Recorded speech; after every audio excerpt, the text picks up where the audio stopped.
Congo AL News, première chaîne d'info.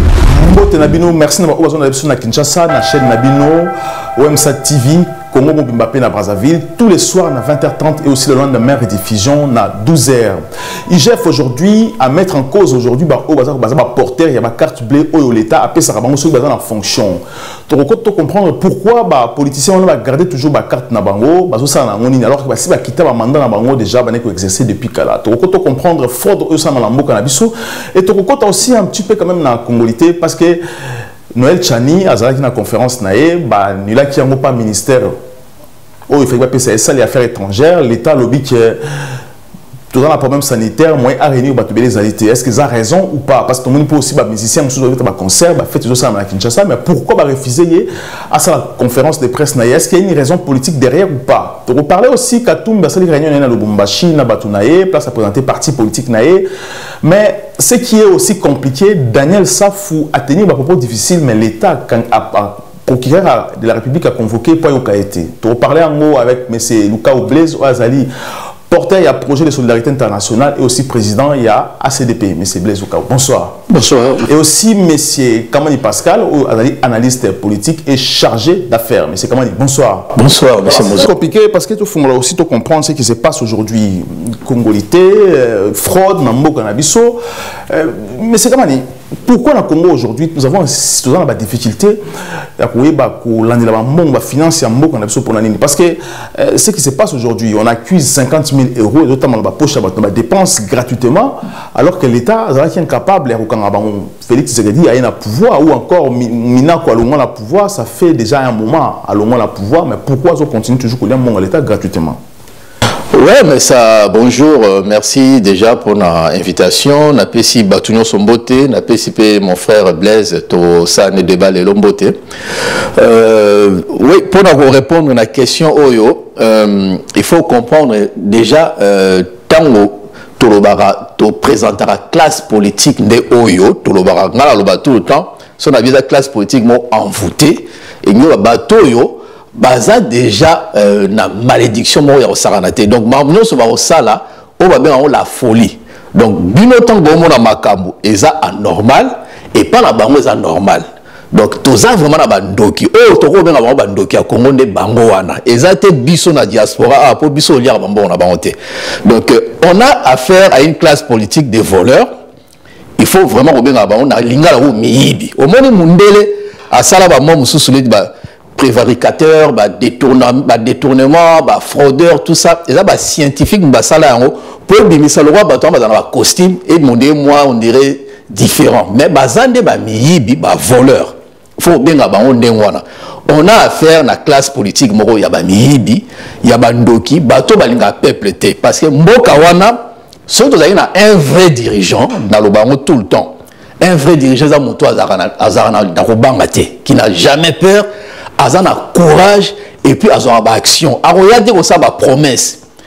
Azan obstiné par les actions. Surtout un vrai leader au bout de 2 ans, Mboka na biso wana na trésor public. Non seulement ton argent na recette il y a 3 milliards tout ça ceci c'est là, mais ton atteindre tant sous 20 milliards. Il y a tout un système, il y a tout un réseau parce qu'il faut que non. Inspecteur, il y a IGF Oyo. Azaki menacé pour abîmer ses formations. Yango a utilisé qui va journaliste, Bossolo na politique, que je félicite. Au moins, les journalistes vont même quelque chose pour Namboka. Ils vont landa corrompre bango. Naba mihibi pega yamboka. Donc, je pense que non. IGF Azaki va menacer Yarosarnate. Pourquoi? Parce qu'il y a tout un réseau. Ba utilisé Bambongo wana, ba carte wana. On parle d'une centaine de cartes. Mais pourquoi IGF a menacé au moment où il est protégé aussi par la République? Parce que l'État n'est pas ses fonctions, ils ont fonction où va PC à la banquette. Pourquoi IGF il faut la menacer aujourd'hui, monsieur Lukao? Mais on a PC une botte na bandeko bazo dans Daviso et puis on a PC ma nous ambassons rabino bandeko bazo na Goma. Nous sommes toujours vivre un moment très difficile. Bandeko Ituri, tous en abino, nous sommes à la porte tous en abino. Toujours un canal pour accompagner dans un moment où vous vivre difficilement.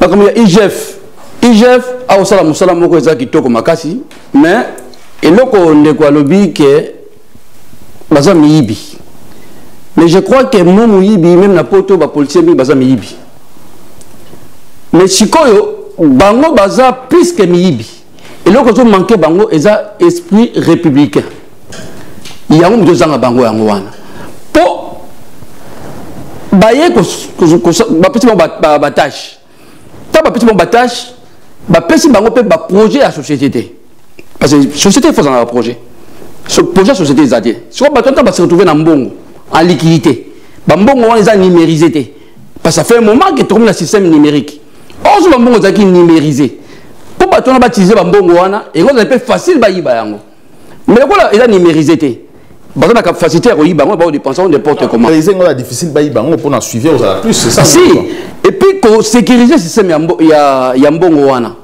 comment monter ça le mois na poste a toujours la carte ou la fonction a utilisé plus de 50 000 $. Nous avons pe batu batiza ba carte wana ba monter la bango za 5 6 000 pour le ministre je crois il monter tu na ba 12 000 ba député ba 3 000 par là ba 3 000 et quelques 3 000 la ministre peut pas ba 7 000 si on a ba déplacement à fond na bango et puis il faut justifier bango mais biso pour moi na quelque chose dans l'esprit républicain au moins même na niveau président de la République pour déjà mutu oyo ba pesa droit à droit à 50 000 $ par mois na pays oyo musala ezate oyo ba activité ezate mais na mboka oyo baza na capacité ya kopesa dumisala baza na moins de 15 000 à moins de 10 000 $ par mois on va utiliser plus ba voyager trop pour bango baza na domaine international ba France mais bango sikoyo ba mbongo bazozwa baza tellement la bolingo ya mboka te et mbongo baza ko yiba yango pour ba même pas qu'est-ce qu'ils vont faire avec la preuve année au bout de temps que grand voleur tout ce qu'ils ont volé qu'est-ce qu'ils ont gagné ils ont investi pour la banane ni bana la bombe profiter dans côté donc en Belgique bana mi ba continuer dans la situation ya mobulu précaire ba ko sala musala normal mais ba papa na bango ba yi ba milliards de dollars mais les problèmes dans le Congo ils ont plus qu'un voleur na ba système qui baza bazoba parce qu'ils sont dans la terre moana bazoba omoni mutamote mamabe ayembe loko zo sala mais zoba yebe loko sala te zoba ko yana même na ndaku na ye ba yebise ke moni na ndaku no boye na wakati wombo na yiba TV na zoba ako céder TV wana mais yemo ko za propriétaire à TV wana zoba parce que sozo yiba mboka na yo ozoba te ke yo o ambuta mboka wana bana na ba mboka wana bakoko na ba mboka wana autres héritages na famille na ni na mboka na donc les carte vraiment que je crois que le président Félix ce n'est pas vraiment le président vraiment aillé à restaurer état de droit on est comme slogan et comme ma réalité pour ceux qui réalité de le débit bah c'est moyen de bloquer depuis ça toujours exemple à musée ayaki na politique na ye musée ayaki na politique na ye afuta batu afuta ba soldat na ye afuta ba fonctionnaire akuta tambo na kesité mais parce que ayaki comprendre que il faut gérer l'homme congolais quand on dit l'homme congolais ça veut dire que tout comme dans la situation politique religieuse il faut les gérer parce que tout ça n'a pas politicien à qualité tout ça na démocratie moko ya qualité parce qu'il y a démocratie sur à refaire mais il y a une ambition comme ça, il continuer l'alliance. C'est chaque qui m'a cassé ça. Les présidents veulent travailler sur les alliances, l'alliance politique. Or, les désordres, les désolations à Congo, c'est la politique. Il fallait aïe à ce que a cassé ce système. Mais c'est pas un homme d'ambition. Le problème de ce qui manque dans le président de la République, c'est pas un homme d'ambition. Il faut monter dans l'ambition. Moi, Laurent Désiré Kabila. C'est un homme d'ambition. Dans 3 ans, tout le monde a comment changer la situation à discipliner Mboka. Mais c'est comme alors, parce que tout à l'heure, on est vraiment dans la claire, parce que là, on parlait sur la fraude, parce que le la classe politique, on est dans ma baie, tout ça. Mais tout qui n'a pas de détails, fonctionnement d'un salami. Parce que le ministre des Affaires, ministre de la Finance, mais c'est scellé à l'époque, on a débloqué pour foutre les fonctionnaires, pour même pour la gratuité, mais on ne comprend pas sous gérance naïe comment est-il possible la fraude de salami, la carte bleue. Parce que si on parle de... Aujourd'hui, IGF a parlé de fraude pour Monique et compte est bougé. la carte, bouger, la carte. C'est pour ça que IGF aujourd'hui a mis 6 secrets. Pourquoi le ministre est scellé a pris ce privilège dans le parti politique a perdu alors que les Congolais va foutre les militaires va foutre à bloquer tout. Pourquoi autoriser aussi la carte et comme ça? Non, il y a un système, déjà, le ministre a élève, il y a Matata Pogno, donc il y a grand millier, parce que quand on parle de 650 millions de dollars au Baoté détourné, cité, il y a un ministre à budget. Parce qu'il y a un complot dans le Moi, je pense que il va arrêter tout de suite, parce que l'État. On peut cet exemple dans la Suède. Dans la Suède, tout le monde a dit le cas qui a fin d'année 96, femme, comme Mona Salin. Mona Salin, Azalaki, présidente, il y a Parti social-démocrate, il y a Suède. Donc, pour ça qui est la démission, pourquoi? Parce que, à ça, il y a dépenses, il y a carte de fonction, à ce moment on a été ceux qui, vous avez se rappelé, on a fait affaire Toblerone. Toblerone, et ça, baquette, il y a chocolaté, à ce moment il y a course, il y a une carte, et quand on a transparence, il y a exemplarité, et ça, il y a sac à côté. Donc, et ça, que non, il y a l'État, il a droit à consulter. Il suffit à l'administration centrale, on paie cette information. Donc, démocratie, c'est ça, la transparence. Et à loi, on va voter depuis 1766. Suède, le pays le plus taxé dans le monde, ça a détournement, plusieurs ministres ont démissionné. Ministre a sommé gaga, baquette, il y a chocolaté. Il y a même pour ça qui est la démission, pour ça qui est la démission, et ça a tout scandale, il y a un juste quand on a utilisé, on a la course, mais biso sur Koyo. Problème à la carte et banane en 1960, c'était l'ancien ministre il y a finance à cause ça. Pour batouana à tout kangi bango ba yibi ndenge nini ba diba karaté. Il y a un document au niveau bon saranaté. Ministre azo ba ino ba carte mais na mine déjà depuis 1960. Non, ba carte et bimi il y a peut-être une dizaine d'années. Et puis ba carte wana ezala na bateau yo normalement ministre il y a affaires étrangères, ministre à coopération ndenge na landaki, na ministre peut-être il y a finance. L'administration, ils ont un ministère dans la mission de service. Ils sont dans la mission de service. Et puis, normalement, il faut qu'il y ait transparence. Bisous, toi, un service, service où ils sont rattachés dans le ministère, il y a budget, en direction de politique, de programmation budgétaire. Il y a même ça, la structure, il y a ministère à budget, et ça, a suivi, il y a budget, il dépenses. Mais tout ce qui est contrôle, ils ont raté.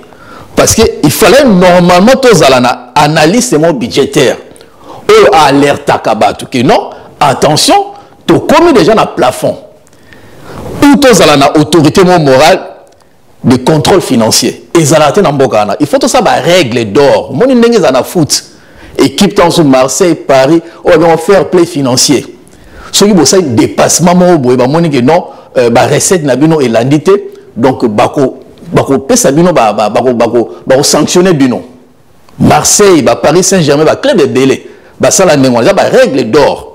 Moi je pense qu'il faut établir on a Congo. Même le numéro 1 en Boka. Aza na facilité ça dépassement budgétaire, ça détournement en bon. Et ça loi la finance et voter qui pour un budget ou par exemple l'équipe. Ceux qui ont violé d'une façon délibérée. Et puis quand le président ça va détournement parce que dernière en date, ils ont janvier-février, ils ont assez de dépassement à 29 millions de dollars, qui représente 113% il y a dépassement budgétaire. Et c'est un scandale. Parce que nous, tout le temps, on a la sourde oreille, et puis, ils sont évasifs, ils est allé redouter. Or, tout ça, tu as dit que tu as un budget moro, estimant peut-être 7,1 milliards de dollars, budget il y a 2021. Et là, le budget est très abyssal parce qu'ils ont un déficit en santé et tributaire, il y a des fonds, il y a des institutions, il y a des fonds étrangers. Donc, ceux qui ont consciemment, dit que non, bon cannabis, c'est un bon côté, mais ils permettent que ça dépense avec plus de 1080 personnel baza rattaché na cabinet à présidence. Aussi longtemps que en France, na cabinet à président Macron, il y a juste 82 personnes baza rattachées. Budget à président à Congo et à présidence, et l'équipe va payer Union sur l'Europe. Il y a France, il y a 105 millions d'euros. Mais à Congo, il y a plus de 170 millions de dollars, sans compter le dépassement. 160 millions de dollars. Plus de 160 millions. Sans compter le dépassement au Bassalara. Donc, ils ont le dépassement à 300%. Nous avons en 2019. Et nous avons non. Donc, budget à Congo, budget na 169 millions, multiplié par 4, surtout les 500 millions. C'est comme si la présidence Yemoro est dépensé 10% de budget en Mboka. Vous voyez que ce en Mboko, 2000 milliards d'euros. Le président a dépensé 200 milliards. Vous voyez qu'il y a un scandale au Sardaté. Puisque le budget même, il y a président en Mboko, ils ont 1 milliard d'euros, qui représente 0,0001% du budget à France. Moi, je pense que non, il faut une nouvelle classe politique. Bateau va préparer, bateau va pour en faire souffrir le peuple. Parce qu'on ne peut pas quand même qu'on dise, après 2 ans, il y a un mandat, il y a le président Félix Tshisekedi, situation est au boulot. Rien ne marche. Rien ne marche, mais... C'est pour ça que Tolobi est très compliqué, parce que vous parlez sur leadership des habiletés, contrôle des athées. Alors, qu'est-ce qu'il veut faire? Parce qu'aujourd'hui, une loi où ils ont quota aussi, ils ont congolité, ils ont bouleversé aussi les gens. Est-ce que si aujourd'hui, les Congolais ont métissé, les quotidiens dans la gestion de Mokanabiso, les Congolais ont métissé, 50% Congolais, est-ce que peut-être ils ont transformé aussi comme un leadership total pour Mokanabiso ou pas? Pour éviter aussi crise dans le Congo, M. Lukao. Bon, du temps où il y a Congolité, il y a la gestion. Pour la gestion Mboka, il faut que les bateaux basent en qualité. Nous trouvons que les bateaux basent en esprit à patriotisme. Au moins, Mboka et marche à la valeur. Je crois que tous les Congolais, tous les plus à faire un niveau à foi dans le christianisme. Tous la majorité autour de Jésus-Christ. Vous avez remarqué que temps où Jésus a banni missionnaire. Vous avez remarqué qu'il y a 11 apôtres qui ont contacté sa mission, après ça, ils ont questé. Après ça, qu'est-ce que Judas, fils de perdition. Pourquoi Jésus a ça? Il y a une valeur de développement, il y a battu. Moutou a attaché l'esprit à cupidité, à quoi péché Mboka et avancer. Je repère exemple na batu oyo neti ba Mandela. Tant que je parle Mandela, il y a un but pour changer la situation à battu. Quand on parle de Mandela, on ne parle pas d'argent. Bah personne même présidence, mais ils ont dit projet n'a été à président, comme président. Projet n'a été que bah noir situation va s'améliorer. Combat n'a mana sacrifice pour na ciment. Mais quand les gens battent dans la politique sans sacrifice, ça joue beaucoup. Félix n'a pas connu les sacrifices, son papa n'a connu ça qui. Yango a trop léger. Vous pensez qu'elle est trop léger? Mais il est léger. Mais par rapport à quoi vous allez léger? Mais la réalité là, déjà, Alliance à Salina Kabila. Tant que la présidence, il y a comme président de la République. Kabila n'a pas laissé la présidence parce que il ne pas marcher. Non. Kabila a dit parce que non, prévoit. Parce que Macron peut avoir la France à par alliance, dans la gauche, dans la droite, pas gérer France. En Afrique, tu parles en mandat. Il prend beaucoup de temps, il prend trop de temps. En Afrique, tu parles en mandat. Oui, mais la constitution existe, la loi. Parce que toujours parler sur la congolité, toujours parler congolité, toujours parler miyibi, parce que la constitution n'est pas respectée. Il faut les respecter, on parle de la loi. Tu ne respecteras jamais la constitution pour Nabiso. Il y a au moins un jour que il y a catholique. Marche en Bassalaki, pape à Bandoloba. Influence, il y a pape. Il y a des cardinaux à monde, mais de ça, que Kabila, Atika. Donc, il y a des Congolais, mais pape. Non, il y a des Congolais, mais au Bassalaki, accompagné l'église catholique. Est-ce que vous pensez que vous avez un droit à Bango ou bien pour l'intérêt des Congolais? Pour l'intérêt des Congolais, parce que est-ce que catholique vous parlez pour l'intérêt des Congolais? Parce qu'aujourd'hui, on va faire une école où le côté qui existe dans le Congo, catholique est impliqué. Est-ce que les catholiques sont impliqués dans le Congolais? Oui, quand on parle des catholiques, nous sommes vivre dans une époque catholique. Avant, les prêtres sont noirs. Tout le monde qui est pas à Sango, tout le monde est quand même valeur. Par exemple, le Cambouté, tout le monde qui va valeur. Même s'il y avait des bêtises, mais la bêtise, tout le monde en côté. Parce que, c'est ce modèle. Si on a un modèle, il y a moral. Il y a travail moral à Moutou, conscience à Moutou. Mais en même temps, il y a des violés, il y a des les catholiques ont une expérience politique. L'église catholique est une église, mais il y a un accompagnement politique. Ceux qui sont colons, ça parce que les missionnaires, il y a des colons. Tu confonds les explorateurs et les colons. Le Congo était colonisé en 1900. Nous avons des explorateurs avant, les missionnaires avant la colonisation. Donc ça veut dire accompagner les colonisateurs dans le belé. Limiter les dégâts. Ceux qui sont dans le plutôt.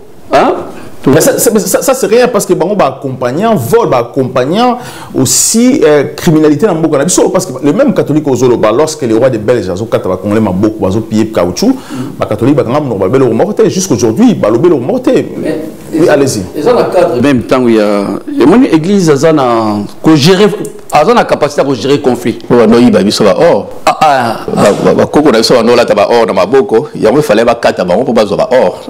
Tout simplement.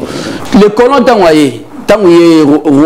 roi na politique l'église catholique pèse dans la politique au monde en bien dans moment de guerre à 40-45.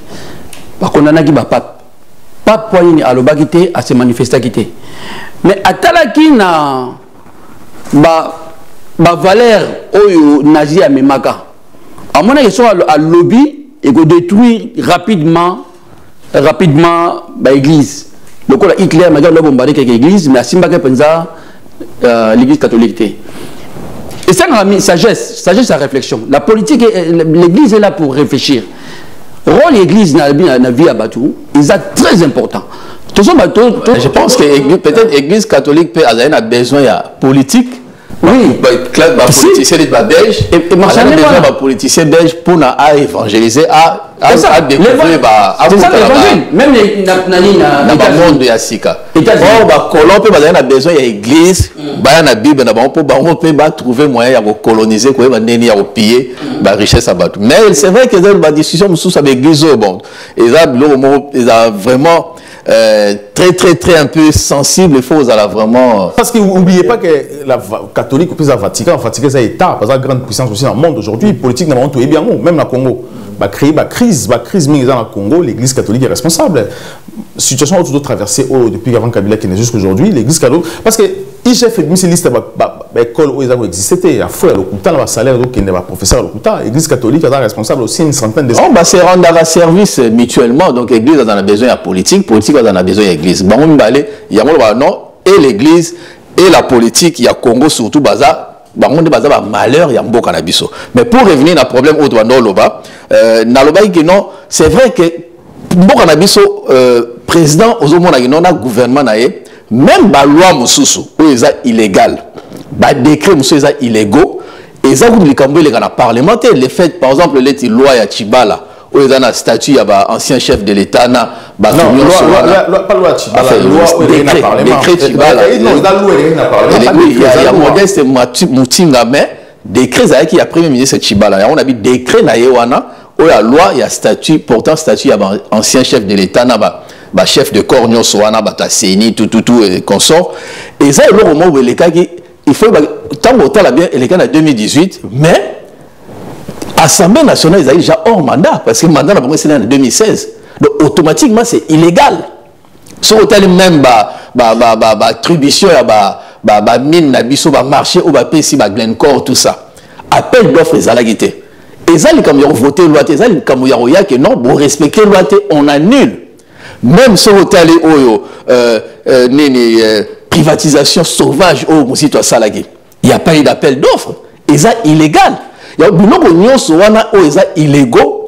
Et ça, on a besoin que l'Assemblée nationale, voire même mineur, on a besoin de constater par le Conseil d'État irrégularité.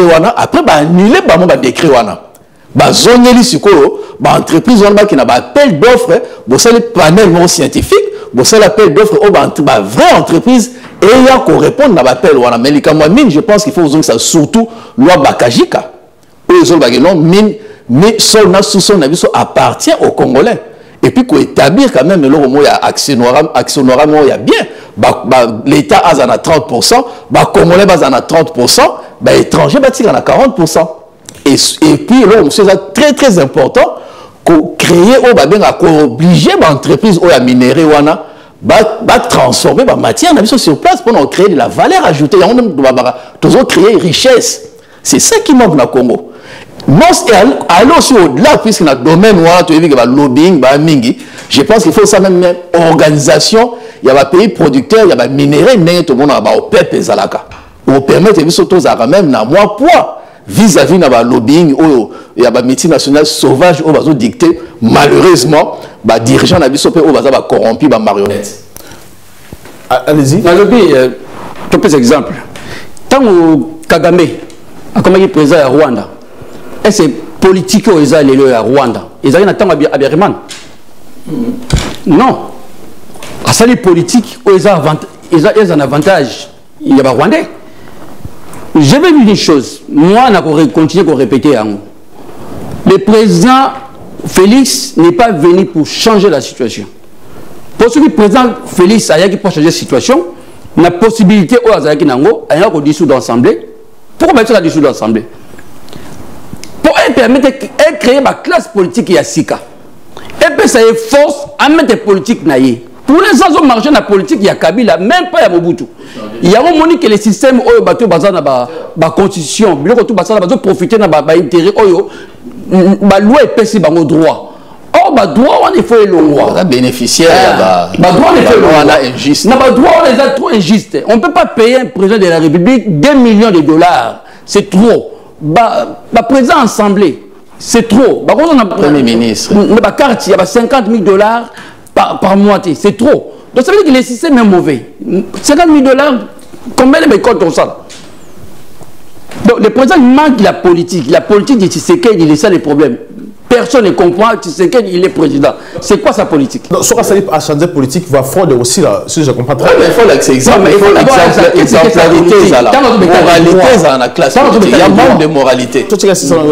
État de droit. L'état de droit. Donc ça veut dire que l'état de droit, ils ont un mécanisme. Ils ont un exemple, ils ont une action. Mais quelles sont les actions d'état de droit? Toujours bien garni. Toujours bien. Changer madame. Au moins, à sa place, et puis, il y a nationalité. Il y a une nationalité où Noël Tchania a c'était dans ma case. Mais je suis même surpris dans mon la Safou. Na type moko jeune na Katanga zobake non ce qui bobo a postulé pour la sécession Katanga. Mais vous êtes des Congolais ou pas? Loi Oyachani, ils sont tellement très importants. Pourquoi déjà le fait qu'il ait Moutoura à Moïse est un homme politique. A dit bien que Congo a une double nationalité. Pour l'instant, ça fait un moment Congolais ont changé de nationalité, au perdre les Congolais non. Donc, ceux qui ont commis français, au long congolais. Donc, tu as un congolais, mais à niveau, il y a ma carte, il y a combat dans le combat. Et puis Moïse Katumbi, il n'y a ni des pères, ni des mères, ni des femmes, même moi, même Bana Boti, il n'y a rien où ils ont lié à l'ethnie Congo. Mais quand même, tout le monde a battu. Si Moïse Katumbi, parce que Moïse Katumbi dans la nationalité congolaise, a été gouverneur à Congo, c'est qu'il y a Congolais aussi, que ce soit d'origine ou pas. Est-ce que ceux qui m'ont Moïse Katumbi dans Congo en tant que président, il peut travailler mieux que les Congolais ou pas? Parce que le Congolais, moralité, vision, fraude, le Congo va vivre à bien, va manière à bien. Tout à l'heure, aux Alamuninga, à Koya, Botami, à Koufi, à vivre bonneté. Alors, si on a un Congolais comme ça, on va penser à changer comme Bakatoumi, pourquoi pas, par exemple, ou un Congolais dans 50% originalité, pourquoi pas aussi retirer mon pouvoir? Allez-y, monsieur. Non, mais je pense que loi, il faut quand même que ça la débat, de sorte que, non, peut-être pas apporter, moi, ma proposition, parce que, même côté pour choisir un candidat ou se présenter, ils ont une nationalité d'origine, de père, de mère, mais ça peut être critère et belé, il faut que même intègre. azala mutu moko boye aza mutu de valeur mutu moko boye aza reconnu que non aza na compétence moko boye avéré tout ezalavement avéré mutu ndenge wana nde peuple nde yene mutu aza akoki koya ko déposer candidature na ye po azala a postulé na poste wana ya présidence mais eza mutu nyonso te na keka na kaya Moïse Katumbi te na banditisme na ye mais tout le monde en a Kabila, quelqu'un qui ne vaut rien, qui a outil sur une brousse, puis aucune formation, aucune expérience, aucune compétence. Donc il faut s'appuyer pour la intégrité, compétence, et ça très très important. Mais nationalité, ils ont un dossier où ils ont toujours chaud. Nous avons coupé sa point de vue. Non, je soutiens le projet. Il y a Noël Tchani. Papa a Congolais, maman a Congolaise d'origine. Pourquoi? Parce que mboka na biso na voisin oyo ba créer biso ba problème mingi.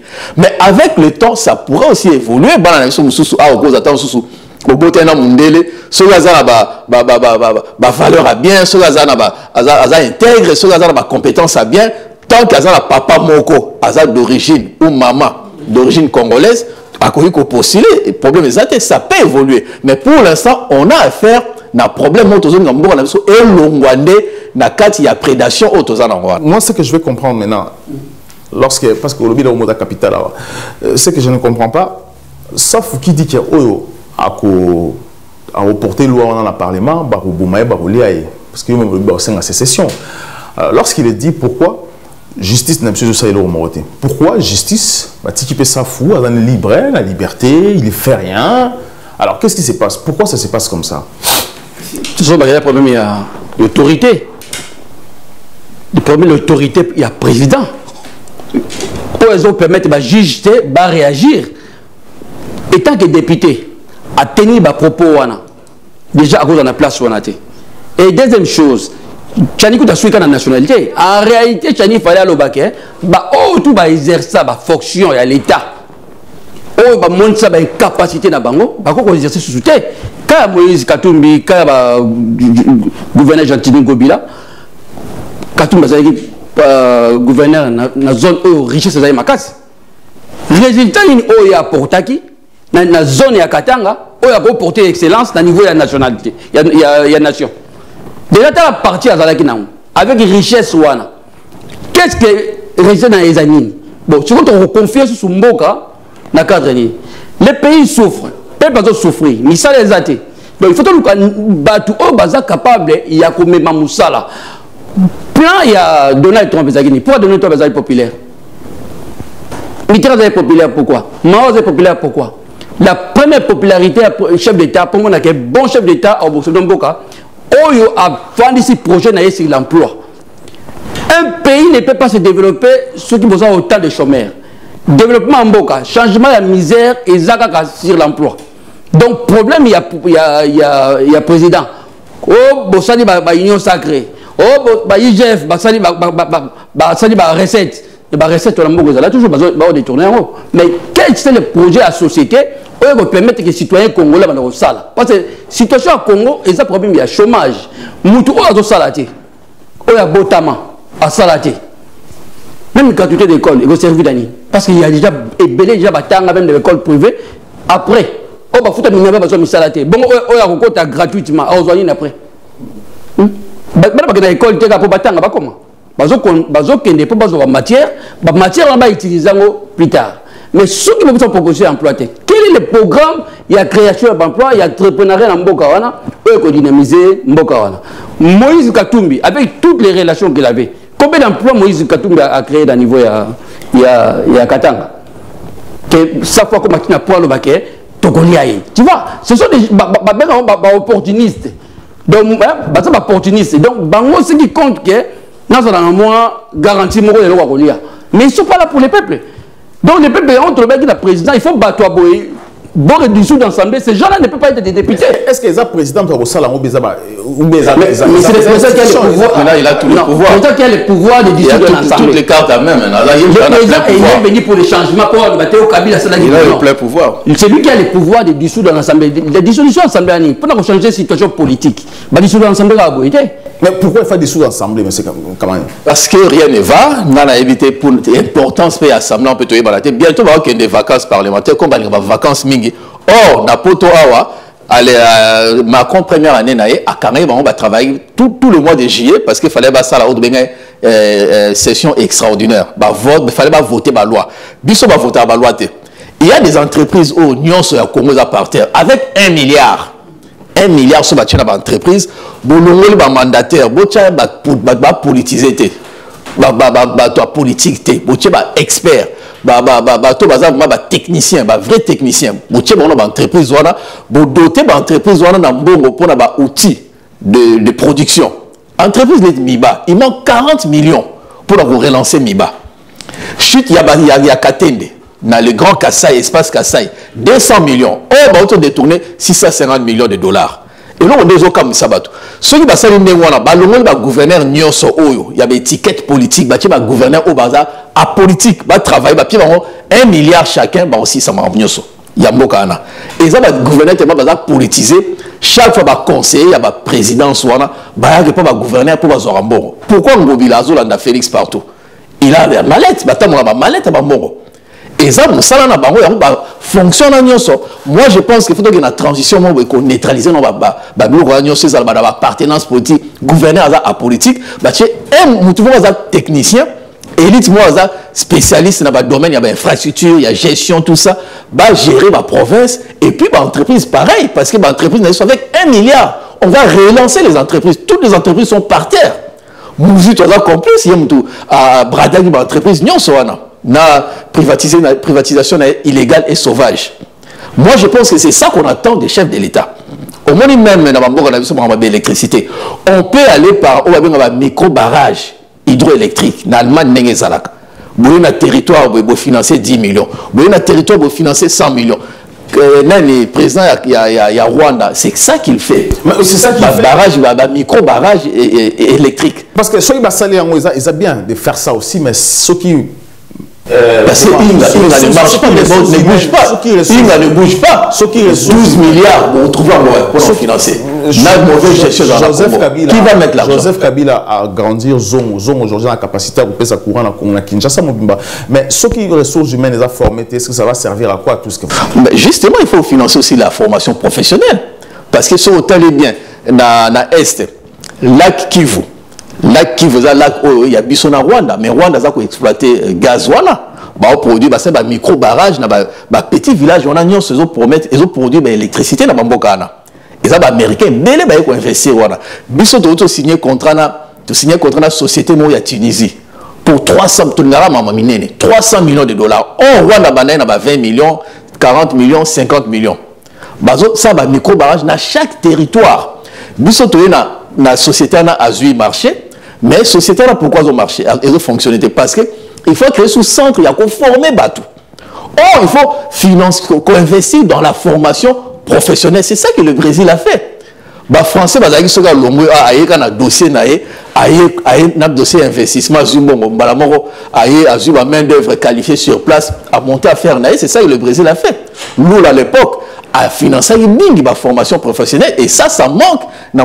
Tout ce qui est formation, tout ce qui est recherche, tout ce qui est sécurité, voire même dans la monnaie, Congolais, ça la sécurité ménage. Mais ménage, sécurité, c'est important dans la santé à Batou. Sans la sécurité dans le monde tout le monde a Covid, confinement, tout ça, mais ça va santé, recherche, sécurité, tout ça. Il y a alimentation. Donc il y a des domaines où on va toucher, des domaines où ils sont prioritaires, qu'on valoriser. Moi, c'est ça qui manque dans le Boganabiso. Notion de formation professionnelle, bazan en côté. Moutalmi a somba. Imagine toi dans le Bogana, Moutumoko Bandolo Mbujimaï, à Okenotan dans la ville à Kinshasa, Aza gouverneur à temps plein, à sali 5 ans, pendant trajet on a salarié. Il y a 1200 km par jour. Par jour. Aller-retour, donc 2000, presque 500 km. Gouverneur à Mbujimaï, à Okenotan dans Inekin, à Osala droit, à Zapé distingué. 4 heures à vol, par exemple. C'est comme si l'Autriche, Autriche. Même Moutouazan Ndoki, mais je n'ai pas compris comment Moutouazan a 5 ans. Et puis, Azan a un diplôme, il y a droit distingué. Il y a un droit, ils ont marché dans le Congo. Droit, ils ont marché. Il faut rupture. Vous savez, sur le président Félix, il y a pour la rupture, mais je pense qu'il n'était pas préparé. parce que tout le monde a la vision et la clarté et puis personne ne comprend sa vision. Mais c'est le cas où est-ce qu'aujourd'hui dans le Congo, les techniciens, formation, ils ont pas le Congo aujourd'hui dans le Congo, les Congo là formé dans le Congo, ils compétents, il y a qu'à gérer l'administration, la sauter ou qu'à gérer ou pas. Vive formation tout ça, parce qu'il faut créer un centre de formation. Alors ce n'est pas suffisant tout ça en haut ou pas. On a un exemple. On peut faire un exemple dans l'Angaï. On a l'Institut de profession du fleuve, école technique. Ils agissent dans... Non, on a tenu de la Gombe. On a tenu de la Gombe. IPF, Institut, hein? On n'est pas un institut professionnel de fou. Formation de joueurs il y a électricité. Il y a un poteau. Premier grand chantier dans Salaka. Héros Disneyland. Quel héros Disneyland? Ville. La société de Zozaki, tout ça, tu apprendre. Parce que je dis que facilité, il y a apprentissage, il y a quoi apprendre, métier congolais. À ça, la facilité, on a le l'homme. On a à l'époque. Non, oui. Si les lois, moi je dis que les peuples congolais, ils sont sur la chantier, tu dis que sur les congolais, facilité à quoi apprendre, congolais, ça s'adapter, oui. Biso to yé na poto, chef au Mundele, na la qui ça y est, diplôme wana, na au salamide. Ah oui, bien mambaloba nanga, ah bibino ba diplôme na bino lukuta tout ça. Après ça nga ba moteur, après ça nga ba disjoncteur tout détaché. Ah oui, si nga monter en haut à sika. Ceux qui payent dans les sautés. Na montagne en papa, ba congolais mususu, ba mindele ba mona ngai na auto ça même pas quelques années na poto, na monta ba moteur wana tout ça, chef a benga, avec les types pour matériel salaire. Aza qualifié. Na école professionnelle à IPF hein, tout temps istaté. Wana institut universitaire. Ça va être le monde na ba mboka un peu plus jeune. La capacité. Et puis, dans mon côté, Congolais apprend les blocs belés. Donc, Congolais a la capacité. Toujours le problème, il y a classe politique. Pourquoi toujours que le président Tshisekedi a rien parce qu'il n'est pas venu pour changer. Ailleurs pour garder la situation. Or, celui qui m'a président ailleurs pour changer, nous allons Congo, il en est belé. Là, c'est comprendre c'est quoi parce que lorsque toujours parlé sur les techniciens, toujours critiqué président Félix, tout tourner, éviter tout ça parce que au lobby que tant après naki qualification on va considérer qu'il y a à l'époque aujourd'hui mais tous ces techniciens dans le Congo, dans Congo, sur l'administration, ils continuer à parce qu'ils vivent dans le Congo et comme on est malade, comme il est normal, ils ont oxygène. Le Congo, si on respire, on ne peut pas éviter, ça veut dire qu'il faut faire dans le Congo. Le soir qui est dans le Congo, comme l'aéroport à Kinshasa, l'aéroport en Djili, vous permettez dans le Bango. Premièrement, dans l'aéroport, on va vous un bon. Tout ça, le service à l'aéroport, on va vous un bon. Il y a un problème. Sur le côté de Kinshasa, au côté de Kinshasa, roulage, population, bazo vivre bien. Moi, j'ai vu dans le monde de Congo, dans la ville de Kinshasa, une jeune fille à soukoli poto à soukoli sous-vêtements naé à tia ngona singa tout ces gens mon pépé ba jeune fille qui ba yibi yango balate yango parce que baza na posa na yango baza ko mona yango te. Alors si au Congo nous avons des techniciens parce que il faut créer main d'œuvre il faut créer main d'œuvre qualifiée pour investisseurs pour même pas investisseurs pour un climat d'affaires aussi.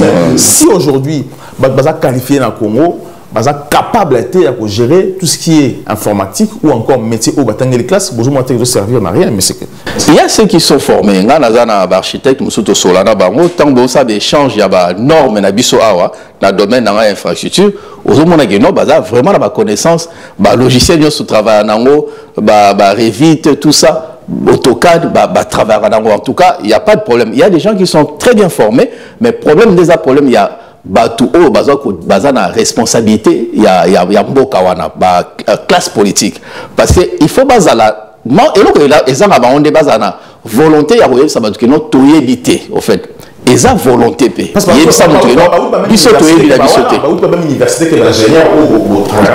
la plupart bazar peut-être n'importe. Moi ni muto tant soit architecte, tant soit dans monde naie pour naie Aza dompté que non, il faut ça là quelque chose donc PCA œuvre mon oui, PCA projet a créé œuvre.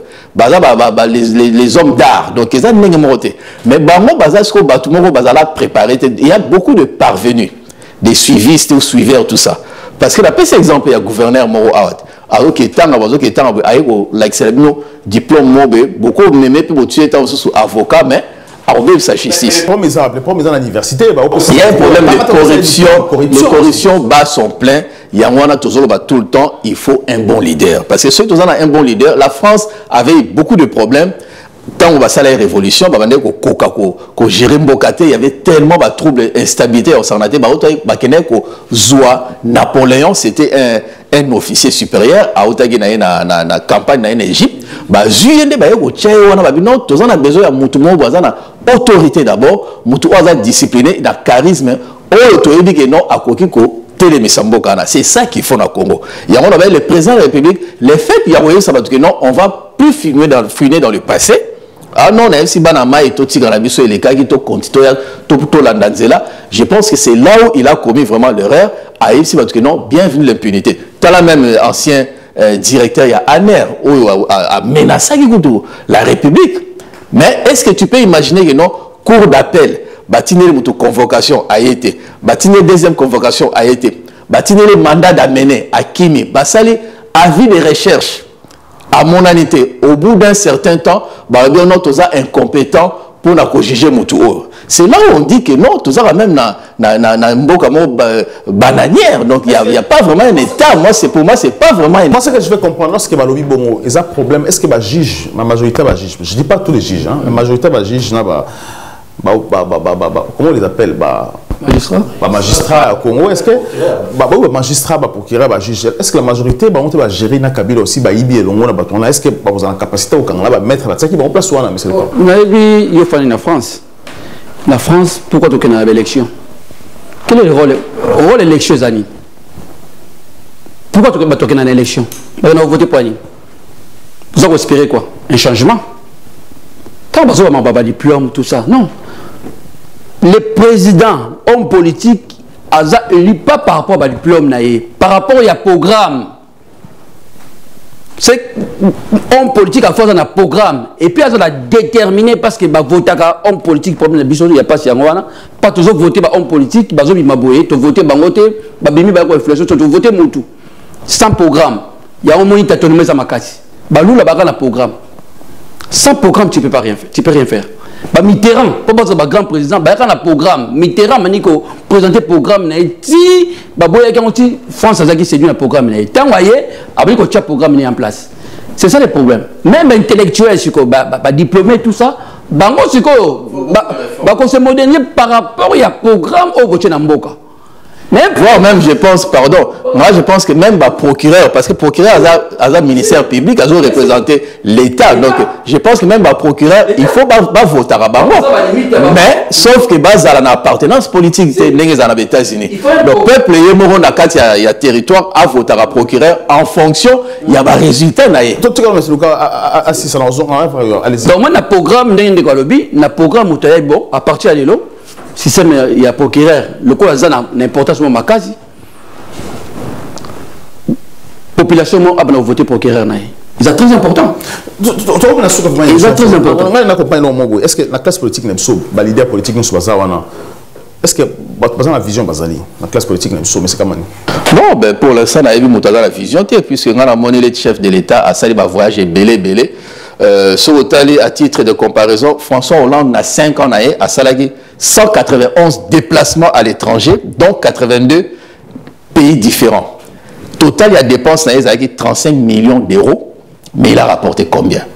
Plus de 150 milliards, parce que tout le monde a eu un contrat d'armement, il a signé dans Koweït, dans Qatar, dans Égypte, voire même au marché des siècles en Australie, à sous-marin. Il a rapporté beaucoup d'argent pour 32 millions d'euros dépensés. Macron, la première année, en 2018, a dépensé 6 à 8 millions d'euros. Et ça fait déjà de bruit, tout ça.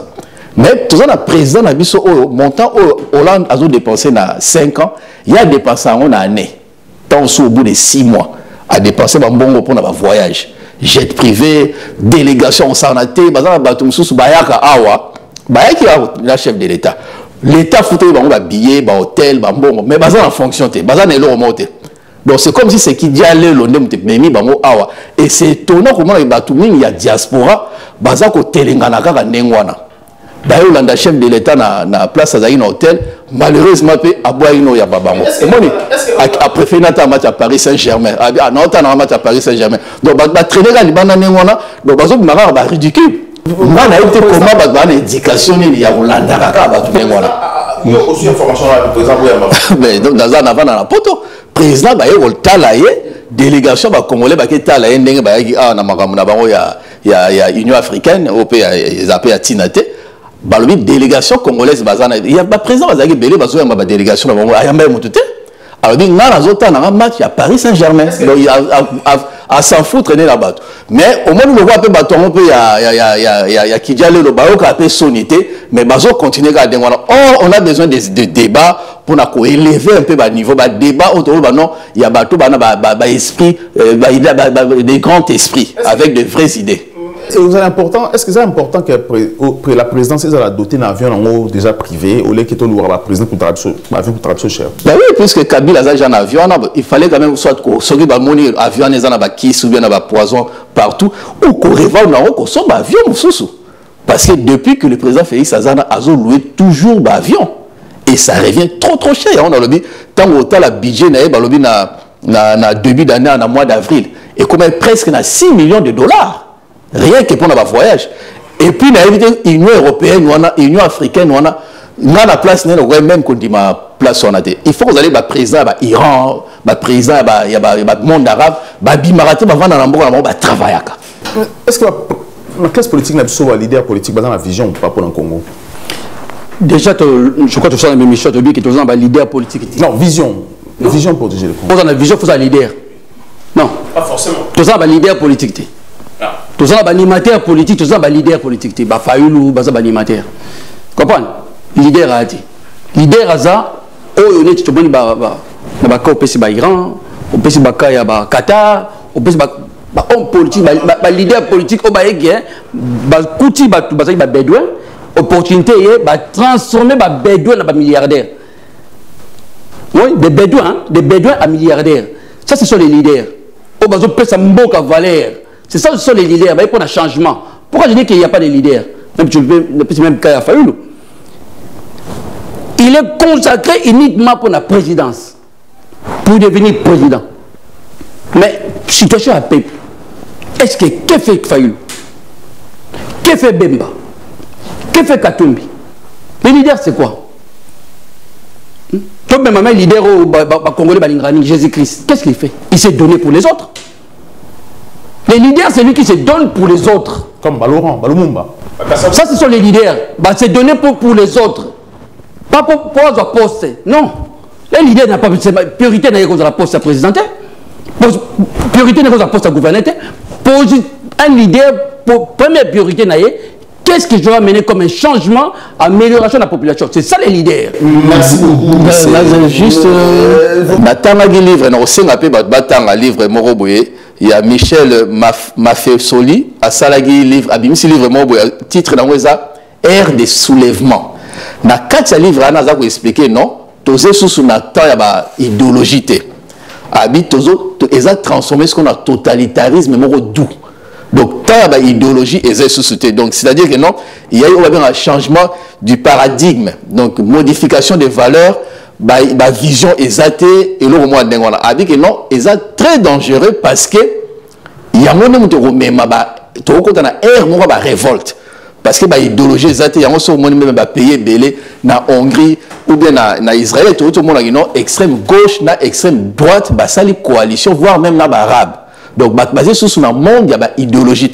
Il faut faire très attention parce que c'est un philosophe, un sociologue prophétique, parce qu'il y a ça là déjà, livre il y a 30 ans, on a parlé sur tant de tribus. Des tribus, donc, cartonnage, donc il faut faire très attention. Donc, continue normalement dans l'ère de révolte, ère de soulèvement, puisque Batou, basé sur quoi on a idéologie, donc totalitarisme, d'où ils ont installé. C'est ça qu'on a vu avec Moïse Katumbi, qui n'a pas vraiment d'idéologie, mais a récupéré, il y a différentes idéologies pour Merci beaucoup, M. Blaise Souka, où je rappelle que vous êtes président ACDP et aussi porteur à projet de solidarité internationale. Merci aussi à M. Kamani, je rappelle que vous êtes analyste politique. Merci d'avoir regardé cette émission. On vous de vous abonner et surtout vous partager. À très bientôt. Les Congo AL News, première chaîne d'info.